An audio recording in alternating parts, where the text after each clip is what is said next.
waan ku jeclahay waxaan ku jeclahay si xad dhaafa welito xabiibtii ama macanto waxaan ku jeclahay si ibni aadankaba u jecel yahay hawada ama oksijiinka macaan ee adduunka xasuusta waa shayga ugu muhiimsan ee nolosha waan ku faraxsanahay inaad adigu tahay xasuustayda had iyo jeer nasiibku lama wada wadaago balse calafka ayaa cajiib ah haddii calafka igu kaadaro waxaan aaminsanahay inaan ahay ruuxa dunida ugu nasiibka wanaagsan idhah waan ku jeclahay ama erayar oo naxariis badan sida I love you oo kale huwal waaye in aad naxariista adduunka ii tahay waan ku faraxsanahay inaan adiga kula wadaago waqtigeyga inta ugu badan ma jiro shay iga farxad badan ee dunida kula saaran noloshu waa macaan bini'aadankana wuxuu ku shaleeyay shay kasta oo macaan sida tufaaxa iyo malabka iyo waxyaalo badan oo kale oo la mid ah balse waa xaqiiq shay kasta oo dunida macaan ee saaran adiga ayaa ugu horeeyo adigu waxaa tahay jannadii ifka naxariista aan ka dareemayo qalbiga saldhigeedu waa adi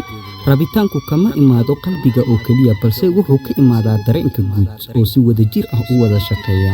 macaanay haddii aad igu tiraahdo hadiyad ayaan ku siinayaa wax iga codso waxaan kaa dalban lahaa naftaada si shaki la'aan ah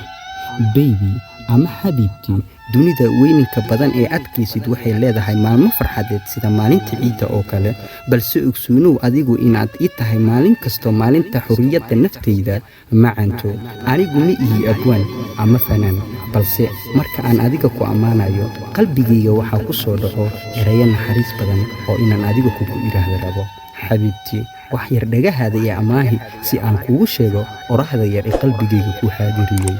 baby berigan isbaranaa bil kastaba ku mahdiyaa xasuustay ku weyntaho waa xulasho gooni ah beri qura hamoodin baahida aan kuu qabo bil iyo 100 jeer balac way ka weyn tahay macanto ila adkay balamaha ah dhexdeeda